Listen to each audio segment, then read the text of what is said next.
Hello dear aspirants, and we are ready with our must-read articles of 7 January 2025. There are less number of articles, especially in the front page, so save your time and invest in subjects like optional and prelims preparation, right? So nothing much on the first page. This internal security case will be explained in detail in further days, in future days, right? So let's move to the next, page number 3. So in page number 3, Jharkhand government has started a scheme, Jharkhand Women, to receive first installment of 2,500 rupees under Maiya Samman. So this article comes under GS paper 2, welfare schemes for vulnerable sections of the population by the state. So CM Hemant Soren has said the direct transfer of 2,500 monthly and 30,000 annually to women in household represents a transformative to household income, because rural areas women's financial autonomy has been severely restricted. They don't have money in their hands. So Mr. Soren also added that extensive research from global economic studies demonstrates that women directed cash transfers consistently leads to improved outcomes in family health, education, and overall nutrition, etc. Right? So when you give money in the hands of women, it leads to the better standard of living for entire family. So let's move to the next article. So this article is only important from prelims point of view, as 5 of a family suffocate to death in Kashmir. Spotlight back on killer heating appliances. So Kashmir is facing intense winters around minus 13 degrees Celsius, and they are burning wood, coal to warm themselves up. So what happens when you burn these things in your room? It leads to the lot of carbon monoxide in the room, right? So when that carbon monoxide levels surpasses 200 ppm, it becomes fatal. The individual can die, and that's what has happened. A family of 5 has died, and this thing is called asphyxiation. This term is called asphyxiation, where it's that's carbon monoxide acts as a silent killer, which kills your blood's capacity of carrying the hemoglobin. Let's move to the next article. So now let's come directly to our editorial. The collegium and changes, it may still be early days. So recently a lot of articles are coming about judicial accountability, and this comes under syllabus of GS paper 2, structure, organization and functioning of judiciary. So here we are talking about appointment of judges, which is collegium. So there has been news that collegium is going to conduct interviews of candidates who have been recommended for elevation of judges to high courts.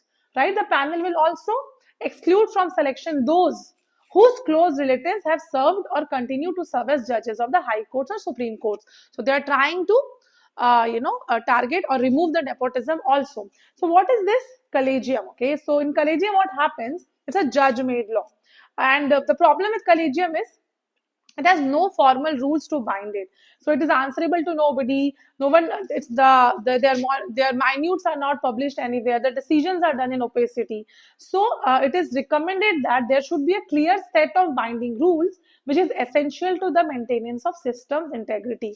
There is something called memorandum of procedure, but the mechanisms or the working of it is not clear to anyone, right? So what the constitution makers wanted, how constitution makers wanted the appointment of judges. So B.R. Ambedkar chose a middle course, right? And what was the sentence written in our constitution? The Supreme Court are to be appointed, judges to the Supreme Court are to be appointed by the President of India in consultation with the Chief Justice of India. So consultation word is interpreted here in several forms. And such other judges or he or she deems fit. Similar of high courts, the president has to do consultation with the CJI in governor of state and chief justice of court, right? So what happened in 1993 second judge's case? The court reinterpreted word consultation as concurrence, and the entire problem occurred here, right? So now the Supreme Court has the president just has to follow the decision of Supreme Court and the collegium's decision, right? So president or the executive doesn't have any more role in it after the second judge's case. Similarly, it was done in the fourth judge case 2015, where NJAC was invalidated by Supreme Court because according to them it was impinging on the constitution's basic structure, right? So, but the issues of accountability with independence of judges, embracing meaningful reforms still remains, right? So, how to do that? So, there are trying to evolve the collegian system, and here there's a famous quote of Chief Justice Coke of 1611. He's saying, the king hath no prerogative but what the law of the land allows him. So it's saying something, the condition of president right now, how he has to behave, right? Let's move to the next article. Enhancing governance the digital way. Now this topic comes under digital governance in GS paper 2. So public service delivery should be done in the correct manner, and depends on the competencies and skills of the workforce, the government servants who are working, right? And government is trying to train them in several ways. So there are 3 initiatives mentioned here. First is 𝐼𝐺OT Karma Yogi platform, which was launched in 2020. This online training portal aims to equip government officials with essential skills in data analytics, public administration, and digital technologies. The second initiative is e-office initiative, which digitizes government workflows, reducing reliance on paperwork and enhancing operational efficiency. The third is government e-marketplace, where procurement is done through internet and portals, this GEM portal, so the things are transparent, right?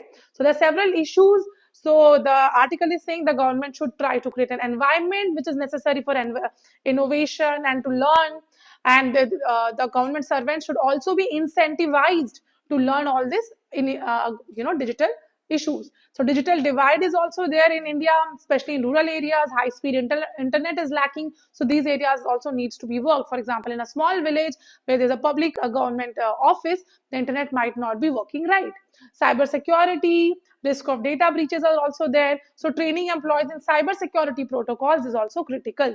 Continuous learning is also required, right? So you can use this initiative and the suggestions from the article in your governance answers. Let's move to the next article.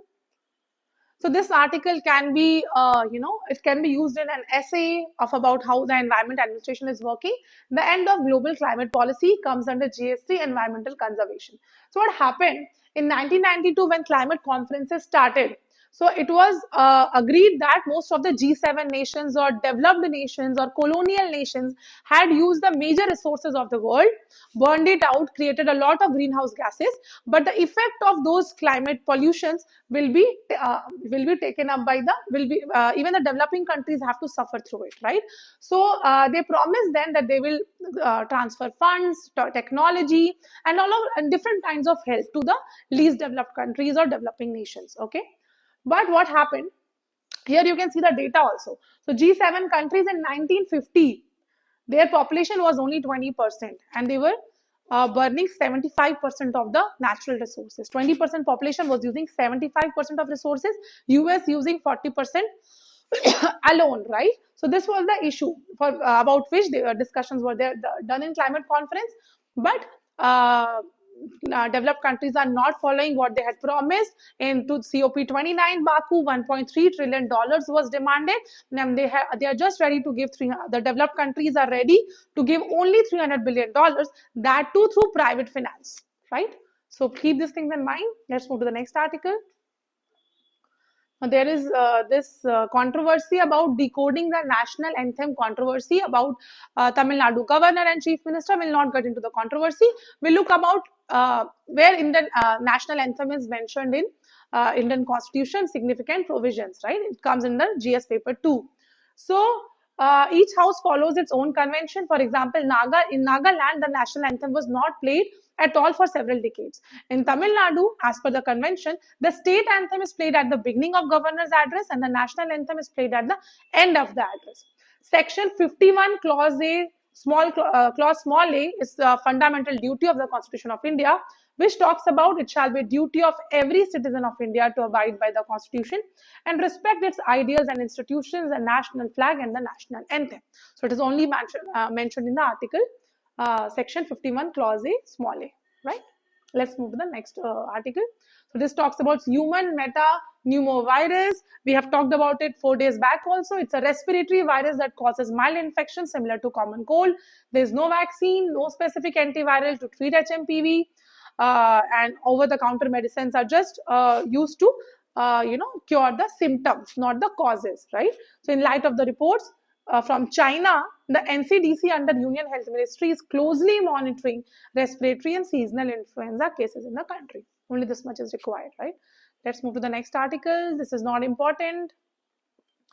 And there is one, so there is this article we have mentioned yesterday also, women leaders playing key role in driving change, says our Lok Sabha Speaker Om Birla. Panchayat se Parliament 2.0 event. So this comes under syllabus of GS1, role of women, GS2, PRI, 30. Under PRI, there is a mandate where 33% reservation has to be given to women in both 73rd Amendment Act and 74th Amendment Act. But here in Panchayat, to Article 243D is concerned. But several states have gone beyond it and raised the reservation to around 50%, like Andhra Pradesh, Bihar, Chhattisgarh, Jharkhand, Kerala, Maharashtra. Around 21 states and 2 union territories have increased the reservation to 50%, right?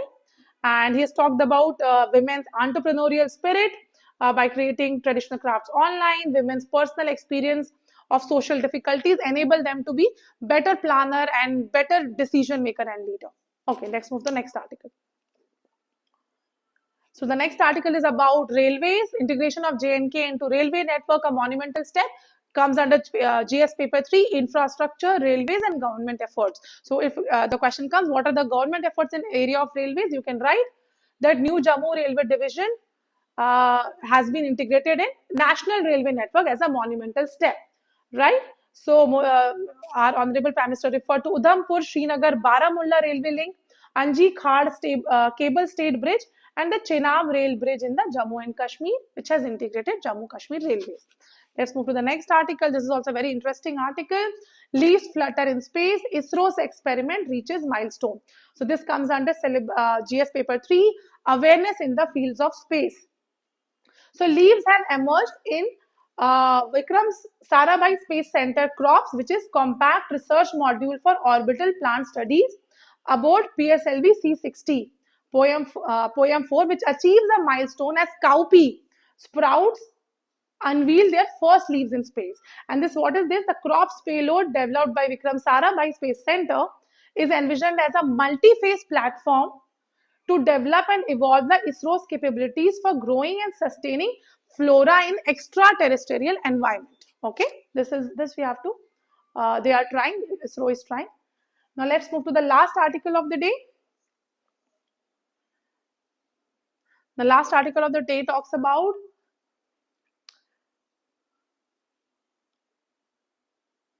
Twix Stats, right? So Twix Stats, an interesting term, new tool reveals high resolution genetic view of people's ancestors. So it comes under GS paper 3, awareness in the field of science and technology, right? So what is Twix Stats? So even in 2019, UPSC has asked question about Denisovan. So even UPSC is interested in knowing the ancient DNA of our ancestors, right? So what is ancient DNA? aDNA it is called, right? So the scientists are trying to know the population dynamics, the expansion and replacement of population at that time of our ancestors who used peaceful, natural or violent means.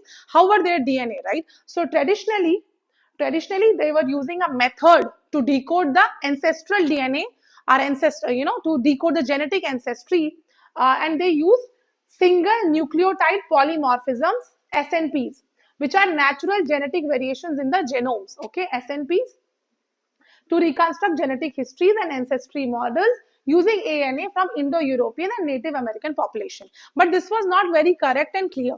So a new kind of technology has come recently where analytical methods that use haplotypes, shared segments of DNA or rare variants instead of only SNPs are being used, so that more clear forms of difference and very minute differences are being observed between two ancestries. Okay, so this method captures information from haplotype, identity by descent and rare variants. So this is called Twix Stats. This technology is called Twix Stats. It uses time stratified ancestry analysis that boosts the statistical power of existing methods by a magnitude and reduces statistical errors. So when the topic comes Twix Stats in your prelims, you should know about it is knowing the genetic ancestry of our, especially the European population or our previous population. So that's it for today, for 7 January. Thank you.